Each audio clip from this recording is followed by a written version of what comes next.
How do you resist a surge in candle size or volume to take action in clicking yourself into a red trade? So, Stephen, you have to have a process that allows you to take that trade. Okay, the way you resist it is the surge in the candle. What's your process? Does your process apply to surged candles? If they don't, it is someone else's food, not yours. Again, imagine, Stephen, I'm sure you've been in a restaurant, whether it's fast food or otherwise, and you've ordered too much food, and you close it up in a to-go container. We call it to-go. I think in UK, they call it takeaway. And you put it in a container and you leave. And you don't stop by every other table and pick up their containers as well. You only pick up your own. Okay? Pigs get fat, hogs get slaughtered. That's where that comes from. Okay, you resist the temptation by following your process. And this is really, Stephen, this is a great question because this is exactly what this session has been about.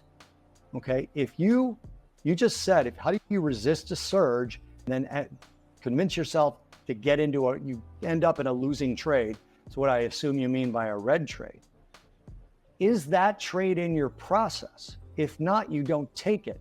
And then when you review your activity from the previous week, you go, wow, there was a red candle there, a surging candle, and I resisted the urge to get in it. Nice work. That was good work. Because in the past, that's where a lot of my losses have come from. And even though this one might have been a winner, the next 9 or the next 7 or the next 6 are going to be losses. So that's what you applaud in yourself, not trades that make money. Doing the right thing, because the money comes. Okay, the money comes, but it only comes with doing the right thing. The only way that the money comes and stays is by doing the right thing. Think about relationships. Okay, you try to do the right thing to attract your mate. And then the second you have your mate, you turn around and start doing wrong things, because what happens then? I don't need anyone to answer that. Okay, you need to consistently do the right things. Okay, can I just read what his response is? Yeah.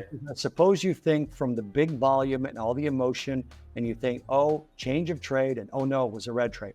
Okay, Stephen, stop thinking about what's going on in a particular candle and look at your process. Stephen, you have to have a process. You can't just say, I think this is going up. Okay, if your process is, I think this is going up, you're not ready, with all due respect. Okay, you have to have a process. Even if it's so simple as 3 red candles and then 1 green, I see that about 60% of the time, those go up to the next green candle. Okay, fine. Now start to watch that process. Write it down and start to look at a bunch of occurrences of that and say what the results were. And then go back in time and see it. Okay?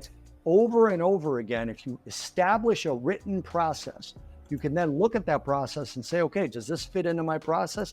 It doesn't. Do I think another process can be developed from what I'm seeing? Maybe, but develop that process. Okay? Don't sit there and say, wow, there's a move and there's volume, it must be going up. You have no idea if that's what's happening.